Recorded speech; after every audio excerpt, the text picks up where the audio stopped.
चलिए आज राजस्थान में आरटीई एडमिशन के जो नियम हैं उन्हें जरा आसान भाषा में समझते हैं, क्योंकि इसमें अक्सर काफी कंफ्यूजन होता है, खासतौर पर दुर्बल वर्ग और असुविधाग्रस्त समूह को लेकर।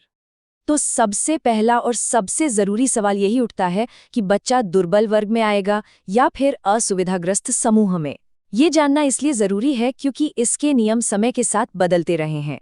तो एडमिशन की पूरी प्रक्रिया को समझने के लिए सबसे पहले इन दो ग्रुप्स को, इन दो समूहों को समझना होगा। यही इसकी नींव है। अब देखिए, दुर्बल वर्ग का मतलब सीधा सीधा परिवार की सालाना आमदनी से है। मतलब अगर आपकी एलिजिबिलिटी इनकम सर्टिफिकेट पर टिकी है तो आप इसी कैटेगरी में आते हैं। और इसके ठीक उलट है असुविधाग्रस्त समूह। यहाँ पर पात्रता का आधार इनकम नहीं बल्कि सामाजिक श्रेणी है, जैसे कि एससी, एसटी या फिर बीपीएल स्टेटस। अब आते हैं उस एक बड़े बदलाव पर जिसने आप कह सकते हैं कि बीपीएल कैटेगरी के लिए सारे नियम ही पलट कर रख दिए। और यहीं से सारा कंफ्यूजन शुरू होता है। हाँ, यही वो एक सिंगल पॉलिसी चेंज था जिसकी वजह से आज भी कई लोग अप्लाई करते वक्त उलझन में पड़ जाते हैं। ये हुआ था 2017-18 के सेशन में। इस टाइमलाइन को देखिए, इससे पूरी कहानी साफ हो जाती है। 2014 से 17 तक बीपीएल परिवार दुर्बल वर्ग में गिने जाते थे। फिर आया 2017-18 जब ये बड़ा बदलाव हुआ, और 2018 से लेकर आज तक बीपीएल परिवारों को असुविधाग्रस्त समूह में रखा गया है। तो सबसे जरूरी बात जो यहाँ याद रखनी है वो बस इतनी सी है, पहले बीपीएल दुर्बल वर्ग में था, लेकिन 2017-18 के बाद से वो असुविधाग्रस्त समूह का हिस्सा है। ये एक बहुत बड़ा और महत्वपूर्ण बदलाव है। अच्छा, तो इस बदलाव का असर क्या हुआ? चलिए अब ये देखते हैं कि अलग-अलग सामाजिक श्रेणियों के लिए नियम क्या हैं और किसे इनकम सर्टिफिकेट की जरूरत है और किसे नहीं। अगर बात करें एससी और एसटी कैटेगरी की, तो यहाँ नियम एकदम सीधा और साफ है। परिवार की इनकम कितनी भी हो उससे कोई फर्क नहीं पड़ता। एडमिशन सिर्फ जाति श्रेणी के आधार पर ही होता है। लेकिन जैसे ही हम ओबीसी, एसबीसी और जनरल कैटेगरी की बात करते हैं तो यहाँ खेल बदल जाता है। इनके लिए एडमिशन का मुख्य आधार ही इनकम है, मतलब इनकम सर्टिफिकेट दिखाना जरूरी है।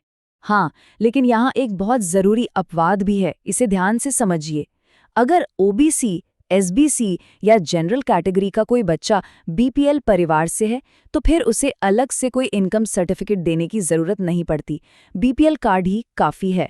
बात सिर्फ कैटेगरी बदलने की नहीं है, जो इनकम लिमिट थी वो भी किसी रोलर कोस्टर की तरह ऊपर नीचे होती रही है। इसने भी आवेदकों के लिए काफी मुश्किलें पैदा की। जैसे आप इस टेबल में देख सकते हैं, 2014 से 2016 तक सालाना इनकम लिमिट 2.5 लाख रुपए थी, लेकिन फिर 2017-18 से 2019-20 इन 3 सालों के लिए इसे घटाकर सिर्फ 1 लाख रुपए कर दिया गया। सोचिए कितना बड़ा बदलाव था ये। और फिर 2020-21 से इसे वापस 2.5 लाख रुपए कर दिया गया, जो आज भी जारी है। तो अगर आज की तारीख में एडमिशन के लिए अप्लाई कर रहे हैं तो ये नंबर याद रखिए, 2.5 लाख रुपए। यही वो मौजूदा सालाना इनकम लिमिट है जो ओबीसी, एसबीसी और जनरल कैटेगरी के लिए लागू होती है। चलिए, अब तक हमने जो कुछ भी समझा है उसे फटाफट एक आसान सी चेकलिस्ट में समेट लेते हैं ताकि कोई कंफ्यूजन बाकी न रहे। तो सबसे पहला काम अपनी ग्रुप की पहचान करें। क्या बच्चा इनकम के आधार पर दुर्बल वर्ग में है या एससी, एसटी, बीपीएल होने के नाते असुविधाग्रस्त समूह में? दूसरा, अगर एससी या एसटी हैं तो इनकम लिमिट की कोई चिंता ही नहीं है। तीसरा, अगर ओबीसी, एसबीसी या जनरल कैटेगरी में है तो ये पक्का कर लें कि परिवार की सालाना आय 2.5 लाख से कम हो। और चौथा और सबसे जरूरी, अगर बच्चा बीपीएल परिवार से है तो फिर चाहे कोई भी सामाजिक श्रेणी हो, अलग से इनकम सर्टिफिकेट की जरूरत नहीं पड़ेगी। बस इन 4 बातों का ध्यान रखना है। तो जिस तरह से ये नियम, ये आय सीमा, ये कैटेगरीज बदलती रही हैं, एक सवाल तो मन में आता ही है कि आने वाले सालों में इन नियमों का भविष्य क्या होगा? क्या हमें और बदलाव देखने को मिल सकते हैं? ये सोचना काफी दिलचस्प है।